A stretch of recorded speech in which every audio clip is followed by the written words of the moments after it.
And we're back. We're coming at you live from Sal's Neighborhood Pizzeria in St. Simons Island, Georgia. I'm Billy C. I'm joined with Eric Botcher and Sal Cenicola himself. We're bringing you the Billy C's Pacquiao Mayweather Fight Night special. And as we're getting ready for the fight that's going to be coming on in a little bit, we've been breaking down the Pacquiao Mayweather fight all night long.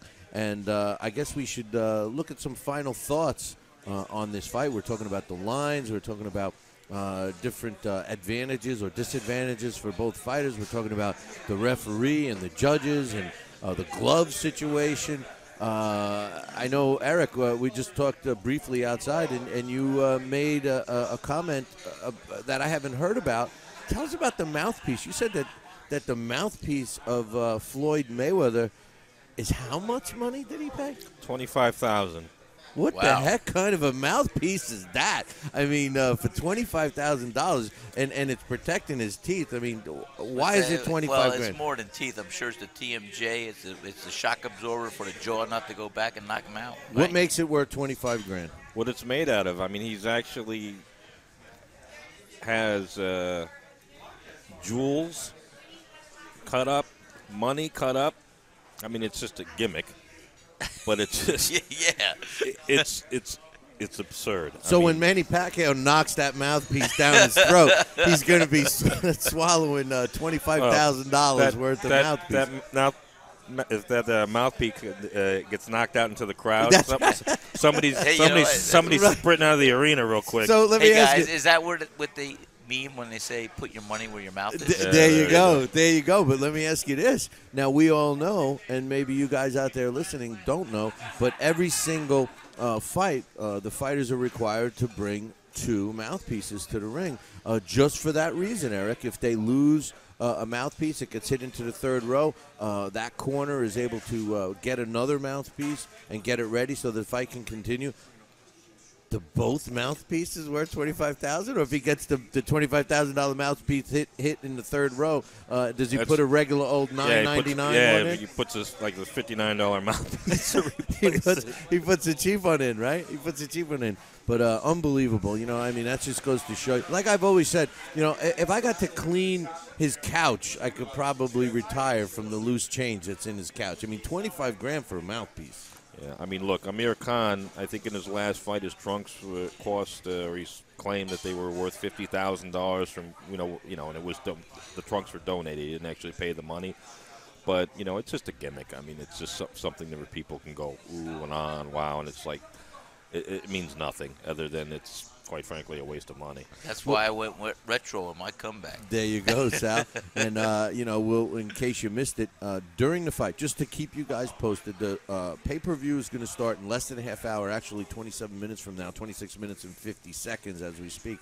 Now, we want you to stay tuned in right here, but law prohibits us from calling the fight and telling you guys what's going on. Now, we're going to be handling the undercard as well as the main event right here, but what we're going to be doing is we're going to be giving you, in between rounds, we're going to be giving you our opinions on what took place in that previous round, and we're all going to be scoring the card. We're going to have myself and Eric Botcher, and Daniel Edward is going to be helping us with these scorecards. Now, what's going to happen in between while the fight is taking place, we are going to be showing some video of some other fights that we have done in the past, including Sal Cenicola's Guinness Book of World Records fight. Well, we'll let Sal tell you. Sal, it was 25 years and how many days since your record? It was 25 years, 66 days, and 22 and a half hours. There you go. And he's got the Guinness Book of World Record for the longest lapse in fights as a professional. You'll get to see that fight and some other fights as we just well. had a heavyweight champion of the world enter the house. Michael Moore is here. He will be sitting down and giving us his thoughts. We got another heavyweight champion, Ray Mercer. They're joining us, and some other fighters, like we said, Daniel Edward is going to be giving us his thoughts in between rounds. So we'll get these guys on in a few minutes here as we are wrapping up our pre-fight show. Any other thoughts on this, Eric? On the fight itself? On whatever Sal is disrupting here. Sorry, I didn't mean that. I'm sorry. I'm calm now. Well, we've talked about everything. Well, we should get Michael on and Ray. Absolutely. You will. And try and get their thoughts about this fight. Maybe we can get them on now as we're doing. Yeah. And we're back. It's time for the Billy C. Pacquiao Mayweather. Well, I should say Mayweather Pacquiao post-fight show. We're coming at you live from Sal's Neighborhood Pizzeria in St. Simons Island, Georgia. Joining me, my voice is gone, is Eric Botcher and Sal Cenicola.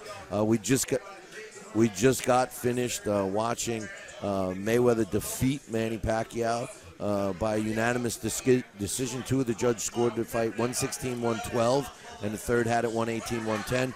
I scored the fight. I know I gave Mayweather. I gave Pacquiao the benefit of the doubt. I had it a little closer, 115-113. But I agree with the 116-112 score. And ironically enough, that's exactly the scores that my man Eric Botcha scored it. I personally thought that Manny Pacquiao didn't throw enough punches in the fight. I thought that at times when he had Mayweather, against the ropes in the corner, he should have let his hands go more. He seemed to be stopping throwing punches. What do you guys think? I think exactly what you just described. He had the chance. He was gaining the momentum in the middle rounds. What I said earlier, he's got to be dominant by the middle rounds. It only seemed that he let him off the hook, or he let up on his arsenal. He didn't throw enough punches. Yeah. He was countering, and he was also tagging him where he could when he could. And he was throwing more punches early. But the momentum seemed to shift, and he just stopped throwing the punches that I thought was necessary to gain and win the round. He won a couple of rounds, Eric, but he never seemed to take control of the fight, whereas Floyd did. Well, I mean, Floyd always adjusts to his opponent. And, Pacquiao had his moments, which we talked about before. I thought he would have his moments. And there was a couple times in the fight where he had good moments, where he was, where he wanted the fight where Mayweather was in front of him on the ropes and he was able to land multiple shots. But, other than that, he didn't hurt Mayweather. He didn't put him in any trouble.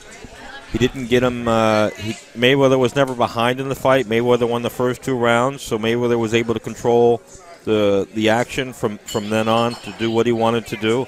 So Mayweather never had to come from behind and never had to do anything out of the ordinary of what he normally does, which is what we talked about beforehand. Yeah, I personally thought that I thought Mayweather. Listen, I think that Mayweather's speed was a little too much for Pacquiao. Pacquiao at the end of the fight said he felt he won the fight, which I thought was a little delusional. As much as the fans seem to have wanted him to win the fight, I personally wanted him to win the fight. But there's no way. I don't know how he thinks he won the fight. Well, all these guys are delusional. It's like, a lot of guys think that just because they go forward and they throw punches and they're the aggressor, they win. I don't know what Pacquiao really thinks. He was going forward, but he wasn't really throwing any punches. I don't know what Pacquiao really thinks, but look. Well, he thinks he won. That's what I'm saying. Why? That's what he says. Yeah. But, I don't know what like I said, I don't know what he really thinks.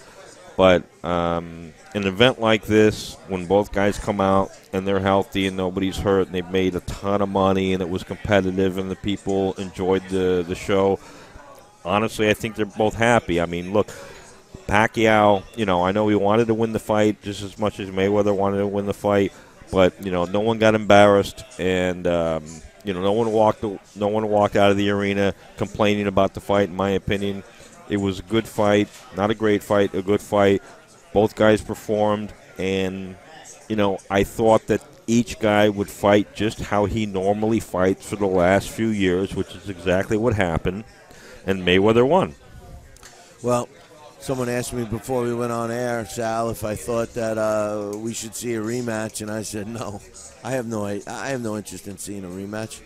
I have no interest in seeing a rematch at all. But hey, listen, joining us right now, she's live from Las Vegas, talking boxing with Billy C's very own Emily Harney. Emily, are you there?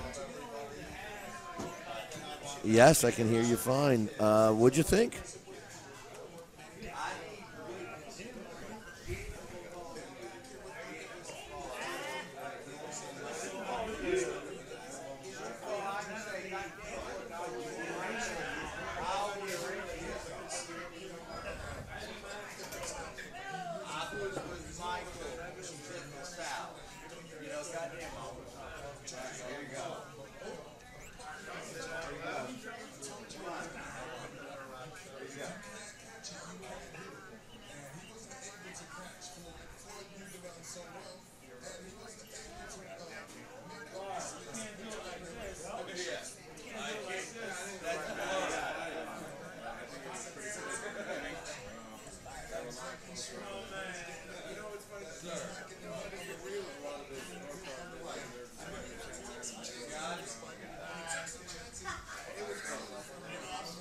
Yeah.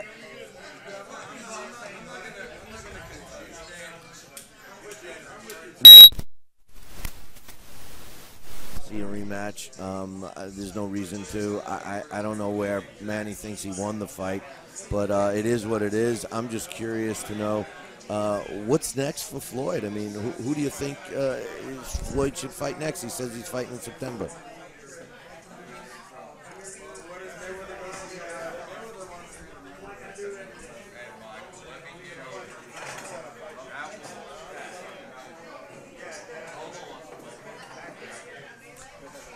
Else out there that I would need to, want to, have to see, pay to see,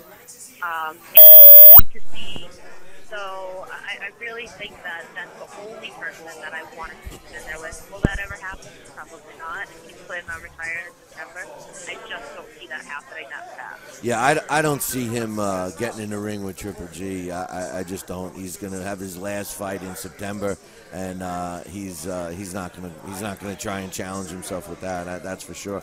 Real quickly, Emily, I know you got to run, but what's your thoughts on the undercard? Did you watch it?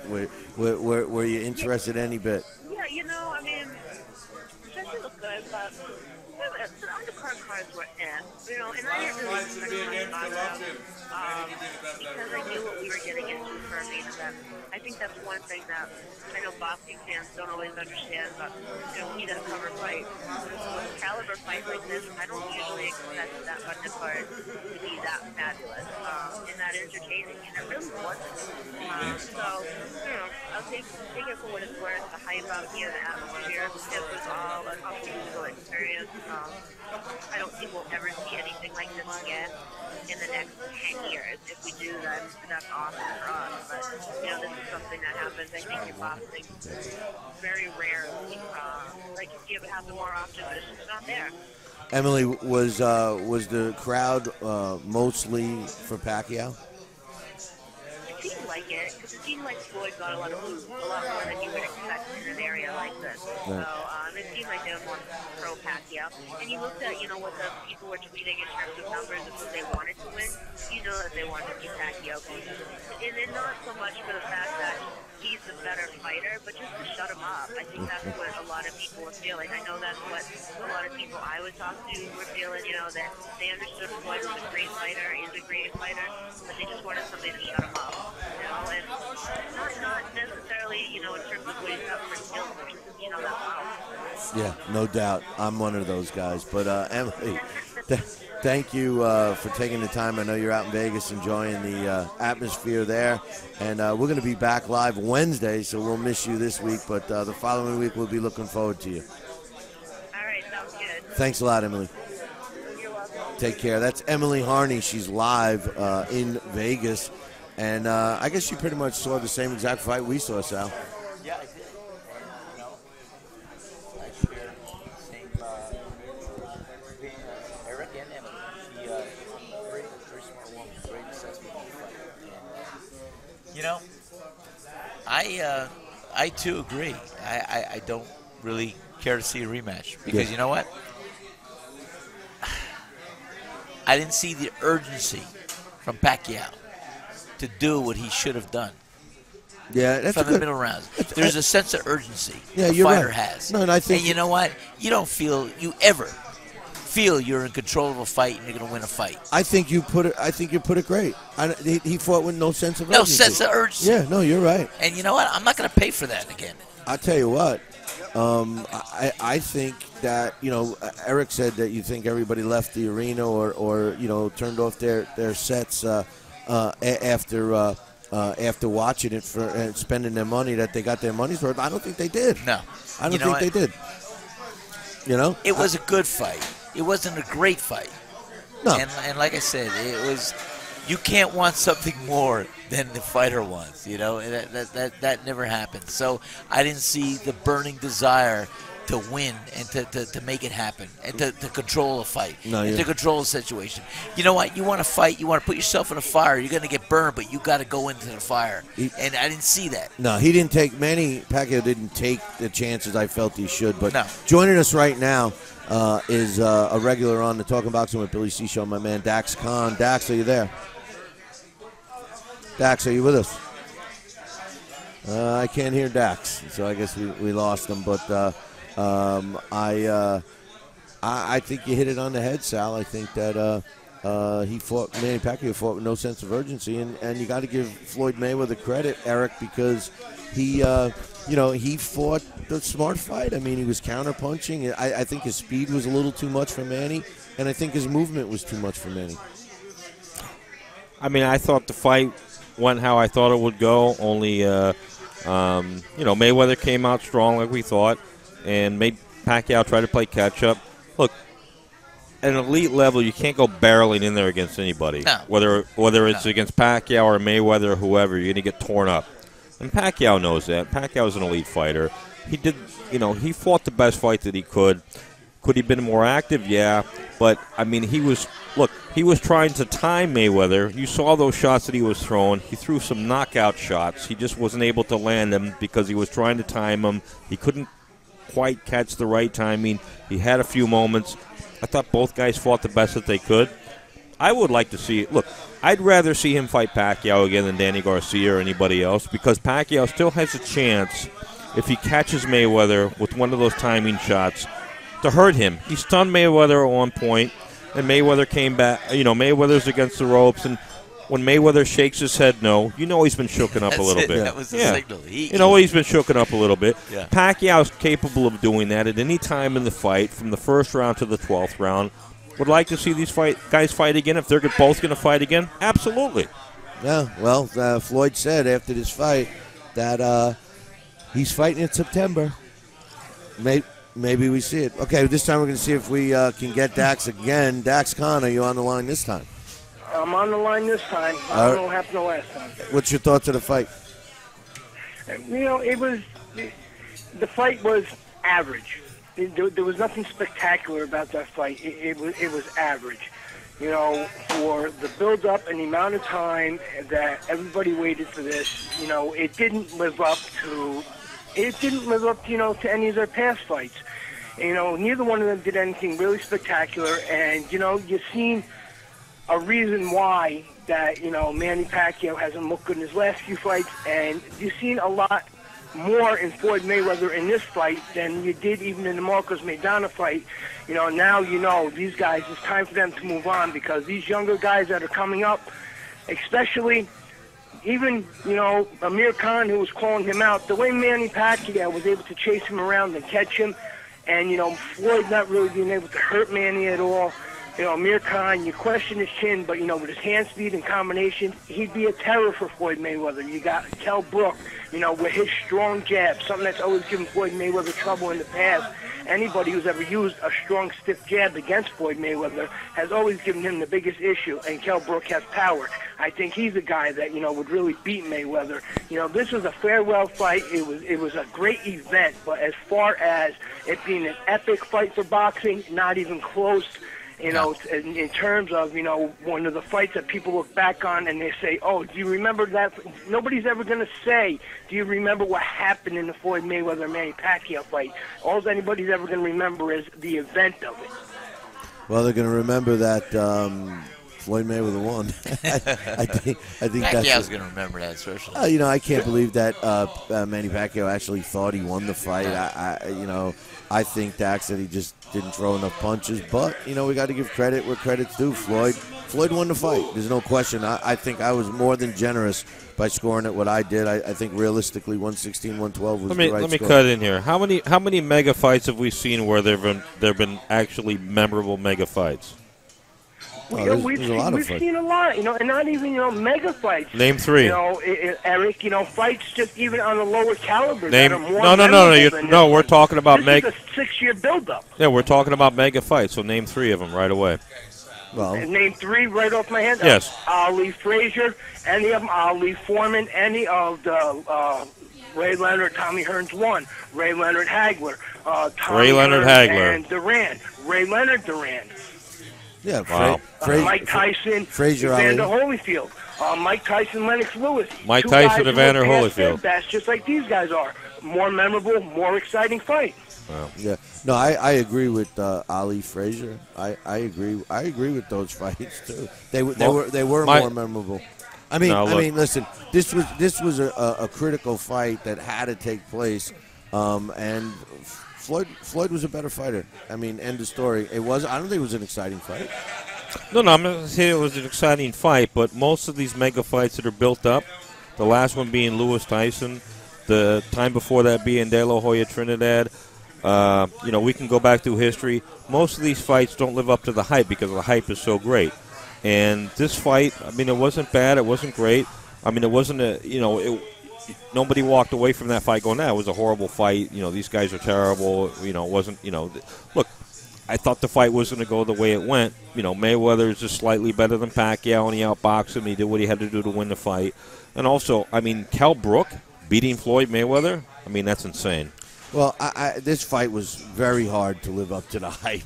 It was virtually impossible. Right. You know, unless we saw somebody get knocked down or even knocked out, I don't think that we could have said that this fight was going to live up to the hype. So this was a hard one. This was a hard one to live up to. And that was just it, you know. And what even made it harder, and I believe we spoke about this on the show, many times, is the fact that all the fights leading up to this over the last couple months, and the fights that are coming up afterwards, they built expectations for this. Just a couple weeks ago, we had Ruslan, we had Matisse and Provocative. That was a great fight. Triple G is fighting Willie Monroe in a couple weeks. Every Triple G event nowadays seems like a pay-per-view, yet the guy's never been on one. Everybody's so excited. Next week you got Canelo Kirkland. And, the bar was raised so much for these guys. And, if Eric has a point, it's almost impossible for, these super fights to live up to it. But this one, it just was so much longer that it was drawn out. And, it was just, everything was just rubbed so much in the fan's face and dangled for so long. It was like a slap in the face because it just didn't seem like they really, maybe Floyd did, but it just didn't even seem like Manny gave his full effort. And, with the way that Floyd Sr. was in the corner yelling at Floyd, in a way you want to think to yourself, maybe Floyd wasn't giving his best effort. It kind of cheated the fans overall. The fight itself, I would say, is a B, even though they are, the two best of our era. But, in no way is this fight going to be won. And can any of you guys tell me, in 10 years from now, what are you going to remember about the fight itself?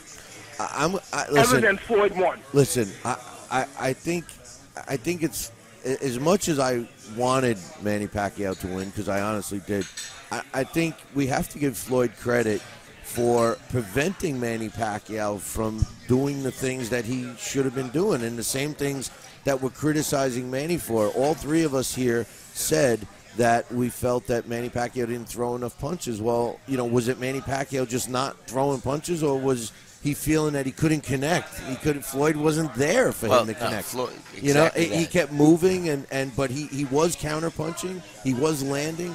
I don't know. It wasn't an exciting fight. There's no question about that. Hey, listen, Dax, we got to let you go because we're going to wrap it up. People are knocking cameras over, walking in front of everything here. It's pretty crazy. But thanks for the call. It was. I agree. The fight is not going to be memorable. And also, I agree with Dax in the last part what he said. B fight. The only thing memorable is going to be memorable about this fight in 10 years is going to be the money that they made. And that they fought. And that they fought. Eric hit it on the head, and I've said it 200 times on the show, on social media. I was telling Bill yesterday, I've been speaking with a lot of, current fighters and, older fighters. And, when you go down to it, there's been so many more significant, but it's just the money. That's what this one is going to be most remembered for. So, money. But you know what? We got the fight that we wanted. Everybody's been asking for it. They gave it to us. One thing I will say is I respect the way... Today's show is also being brought to us in part by Sal's Neighborhood Pizzeria on St. Simon's Island, Georgia. This guy's got the best pizza in the world. There's no question about it. But there's much, much more than that in that restaurant. You got to go there. Check it out. 912-268-2328 is the phone number. You call, order a pie, and you get a free you get a free cannoli. Tell him Billy C sent you.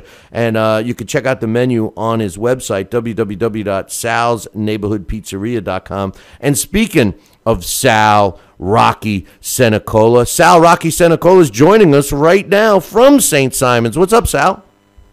Hey, Billy. Good afternoon. How are you, buddy? Not too bad, my man. Not too bad. And I'm glad you could join us tonight. And I just wanted to publicly thank you for hosting our Billy C. Mayweather Pacquiao Fight Night special at your restaurant in St. Simon's Island. We had a great time, didn't we?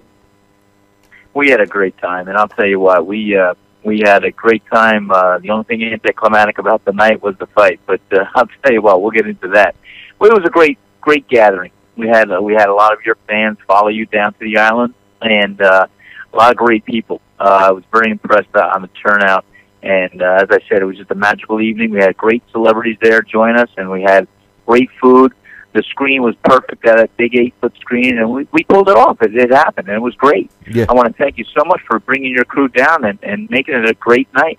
Yeah, it was a lot of fun, and the food was great, and the people were great, and you know what? The fight was had everybody on the edge of the seat waiting for something to happen that never happened. But one of the things that you're kind of, I'm glad you have some time for us tonight, because after the fight, which we didn't know then, but after the fight, Manny Pacquiao, and I hate when fighters say, I don't want to make excuses, but, and it's like, oh, God, here comes the excuse. Right. And excuse. he like, said, I'm not hurt, but. Right, I'm not hurt, but, and that's what he said. He said that he had torn his shoulder, and as a matter of fact, he went under the knife and had shoulder surgery to repair the rotator cuff.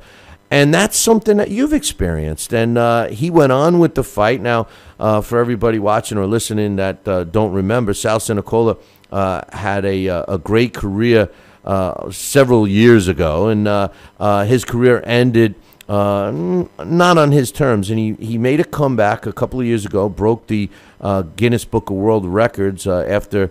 Well, Sal knows the exact 25 days. And how many 25 years? I believe it was 25 years, 66 days, and 22 and a half hours. There you go. That's right. And he's got the Guinness Book of Records to do that. And I was part of that. It was great. But what we didn't know, well, actually, I did know. But Sal, you did the same thing that Manny did. You ripped tore your rotator cuff, and you went on with the fight. Explain to us what was happening to you and what could have been happening to Manny Pacquiao that night with the damaged shoulder. It was quite an experience to go through and endure when it happened.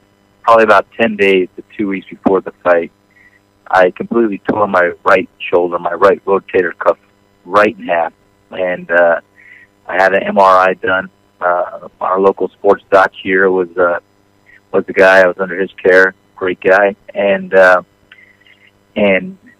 he told me, he said, "Sal, you can't fight. Your shoulder. You're going to separate your shoulder. You can't throw any power. You can't throw a punch. It's completely ripped in half. The rotator cuff that goes horizontally across." And I said, "Doc, you don't understand. I have to fight." I got my professional boxing life back. I was 53 years of age at the time. I passed every medical and every exam, and I said, I'm just going to learn how to adapt my style in 10 days where I could be effective and either beat them with one hand and slip the punches I need to do. But I worked on changing my style a little bit in the gym over the next week. And what I did notice was although I couldn't open up and throw the right hand over the top or with much authority, I knew if I kept my shoulder and my hand inside, I could use my body and just use the hand, which it is, as an extension of with the arm from the shoulder. And at that point, it was firmly in place, and that's pretty much how I was able to get those short, chopping right hands and uppercuts in without any pain. And fortunately, I was able to beat my opponent that evening, and I did so without, you couldn't damage my shoulder anymore. It was completely ripped in half. But yeah, just leading up to that fight, though, you have the question. Wow, I'm going in there like a lame duck, and I got to do my best, and I'm going to fight to win. And so there is a little bit of apprehension on some level where you're going to say, wow, I'm not at my 100% best, but I'm going to do what I have to do to still fight and win and make sure that I do everything in my power to compensate where I can and not let my opponent know. Had I had the time, had it been for a world title fight, I might have done things a little differently.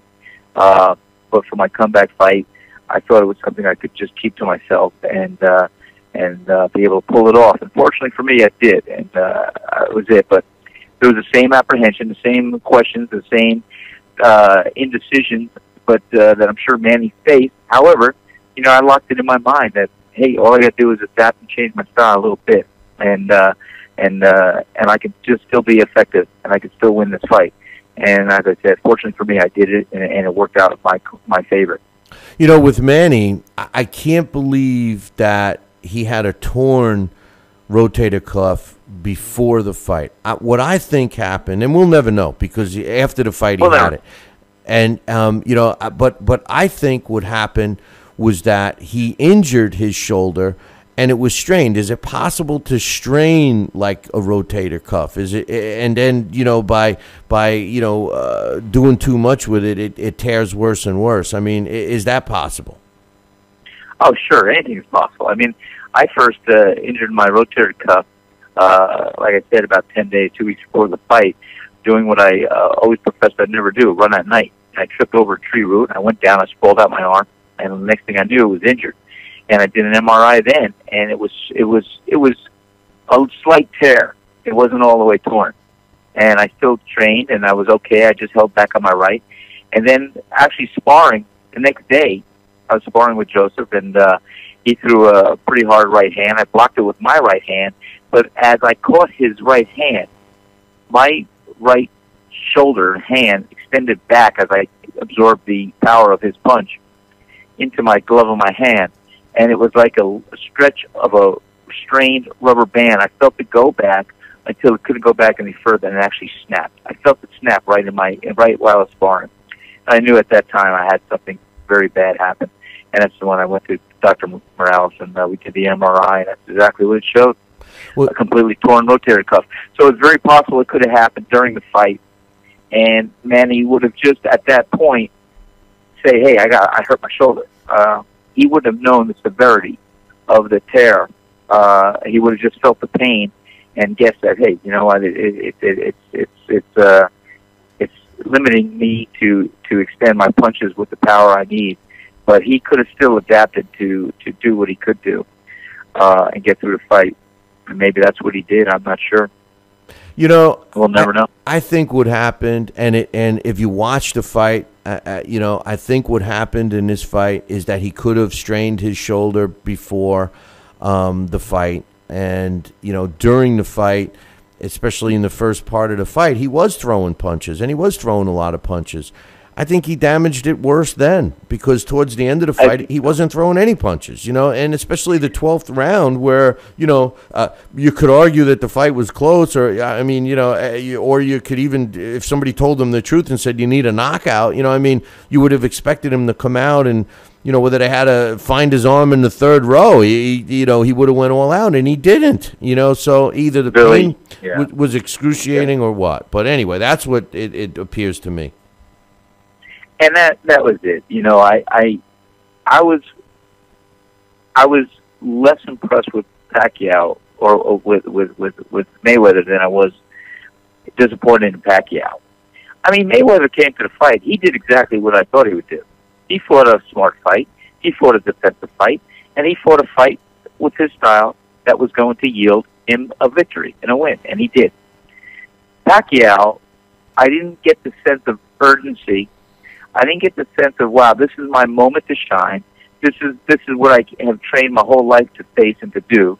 I didn't see any of that. In fact, I'll tell you something.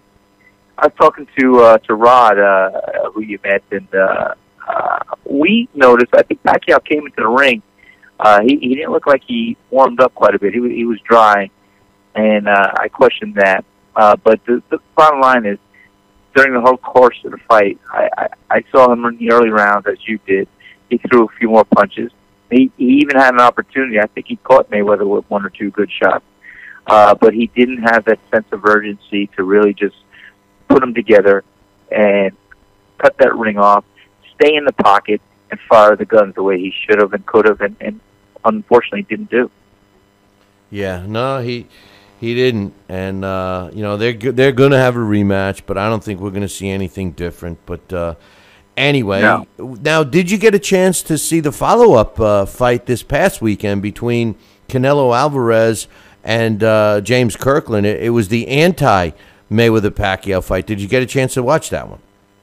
I did watch that one, and I'll tell you what, I was a big Canelo fan just when we first saw him fight Mayweather a couple of years ago or a year and a half ago. And in that fight, I thought he would bring the fight more to Mayweather. He did not. He was unable to do it. And let's give Floyd credit. I mean, I got to give Floyd all the credit where it's due. Floyd is a great defensive fighter. If Floyd doesn't want to stay in the pocket, he doesn't want to get hit, you're not going to reach him. And he did everything he could. He adapts his style, and he makes the fight happen to his favor. And that's why he wins. And that's why he's brilliant on that case. I'll tell you what. But what I saw with Alvarez versus Kirkland this past weekend, that was the Alvarez that I liked and I admire. He was fundamentally sound. His hands are up. He stays in the pocket. He fires his guns. He was very defensive. His hands were up at all times. And let's face it, Kirkland, he has a style of fighting where he's going to come into the fight and he's going to come forward. He's going to punch you. He's going to let those fists roll and let him loose. And he did. And it was an ebb and flow at times. But what I was more impressed with was how Canelo caught him with the uppercut. He just really picked some good shots. He kept using the uppercut effectively on the inside, or even when Kirkland was coming towards him. And then I'll tell you, the right hook was the one that just ended the fight, but the left hook was right behind it. I'll tell you, Alvarez fought a fundamentally sound fight. He did everything he had to do, and I was very impressed with his performance. You know, you said something. I thought Kirkland tried to make it a fight. He tried to stay in the pocket. In fact, he even had Canelo backing up, and Canelo pulled off the ropes a little bit, but he did effectively. He was smart. He took his shots. He just didn't curl up, and he just didn't throw wild. He took his shots, and he was very effective. I was very impressed with how Canelo fought the fight. You know, you said something that was so true. You know, and this is the argument I have a lot. You know, in that fight, even though it appeared to be two rock'em sock'em guys going at it, you know, Canelo did display some defense because he was deflecting a lot of those shots. And you're right about his defensive stance was pretty much textbook, and he was moving his head a lot. He was moving his head. Now he fought Floyd Mayweather earlier in his career, and I think he learned a hell of a lot. Not that James Kirkland was bringing anything that Floyd brought, but I think that it helped Canelo improve. And that's my knock on some of these younger fighters of today, Sal. You know, they don't move up the ranks the way you had to back in the day and the way a lot of other fighters have, where they're, you know, fighting progressively better opposition so that they get better. They're coddled and fed cupcake after cupcake after cupcake, and then they get on in these big high-profile fights and they look awful. Canelo's not doing that. You know, he is fighting the best that he can, and he seems to be getting better and better, and that's a breath of fresh air for the sport. You know what, Billy, you are absolutely right, and it is refreshing. And what you just said, Canelo is improving with each fight. He's learning. He's going to school. He did after the Mayweather fight, and we saw that. And, you know, life is a good teacher, and the lessons you could pick up. Anytime I fought a fighter that maybe I wasn't quite as experienced and I was still able to pull out a win, or I learned from a loss, I just did what I just said. I learned from my experience, and I applied. If I was getting tagged with a taller fighter, a taller opponent from the outside, I learned how to move my head, I learned how to cut the ring off, I learned how to sit on my punches and deliver them to the body. You take each fight, and that's how you improve. You go do your homework, you go do your lessons, and that's unfortunately what you need as far as part of that team. The cornerman, the trainer, those are the fighters. Those are the people on your team that need to help point that out and make it happen. You got to be proactive today. You can't be reactive, otherwise you're going to be a punching bag. So I give my hats off to Canelo Alvarez. He did a great job, and he is going to school. He is learning, and he is honing in on his skills. And I think we're going to see him improve and become better and better as time goes on. You know, Sal, I know you have a lot of passion for your restaurant. It shows when people go in there and eat, and I'm sure you've never had an unhappy customer in there.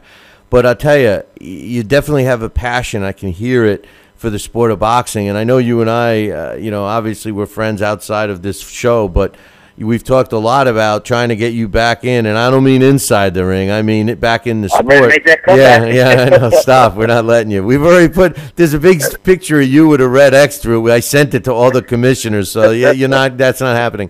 But we got to figure something out to get you back in the mix here, and so you're doing things on a regular basis, because you got to get back into it. Boxing needs someone like yourself. You got to start watching it again and doing these types of things, even if it's a small scale. You have to do it, because what boxing misses today is people that have the passion for it. I watch all these events, and there's boxing is we're lucky right now. There's a lot of boxing on television, but a lot of the commentators and the people that are delivering it to us are not boxing people. They look plastic. They fit the suit, so to speak. They're all the glamorous looking young people, and they don't know boxing. And I feel that this is a sport that needs knowledgeable people, like every other sport. You're not going to see a non-baseball guy calling baseball games. You're not going to see a non-football guy calling football games. But in boxing, that's exactly what we get. So we need you to get back in the mix somehow, my man.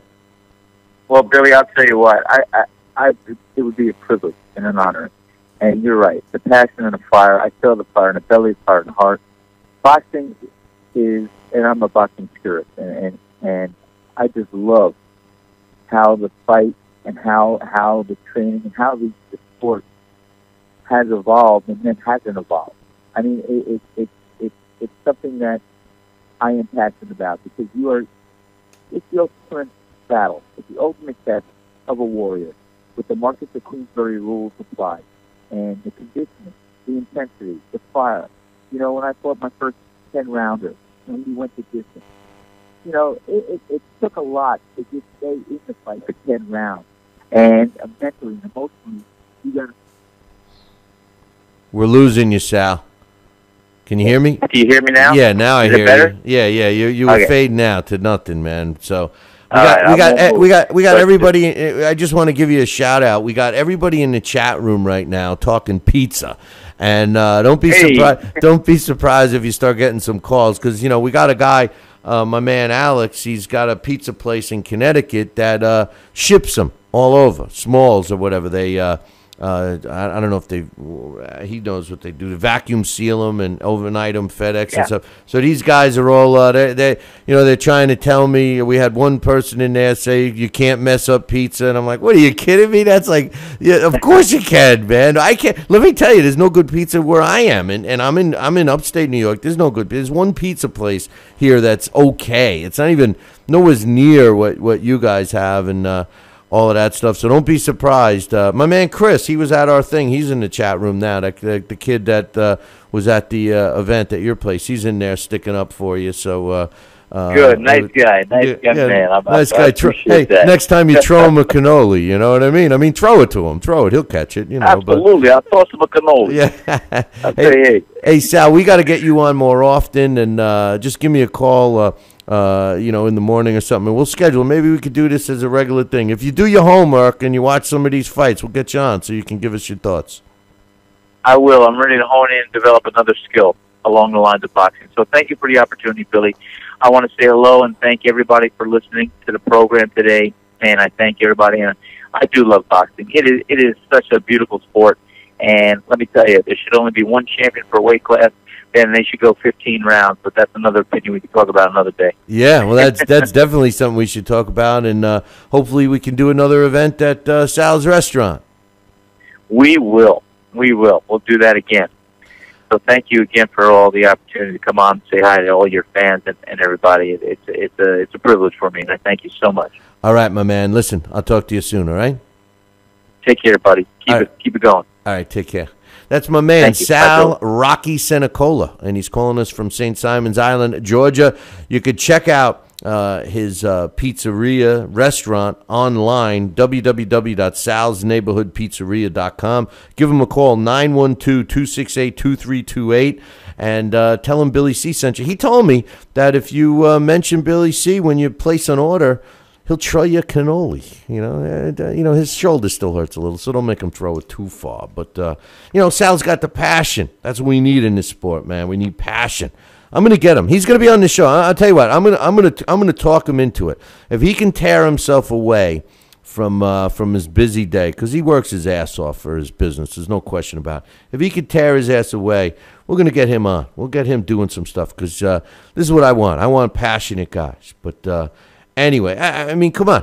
What more do you get by watching the Talkin Boxing with Billy C show? First, I stick up for Floyd Mayweather, which is, they must be making snowmen down in hell, And then I bring my guy on that makes my favorite pizza, and we talk about that. I mean, come on, man. What's happening? They're discussing. It's the Talkin' Pizza in the Billy C chat room show going on in the chat room. Everybody's putting their 2 cents in about pizza, So, and this is all boxing. It's all the backbone of boxing, man. So good stuff. Good stuff for sure.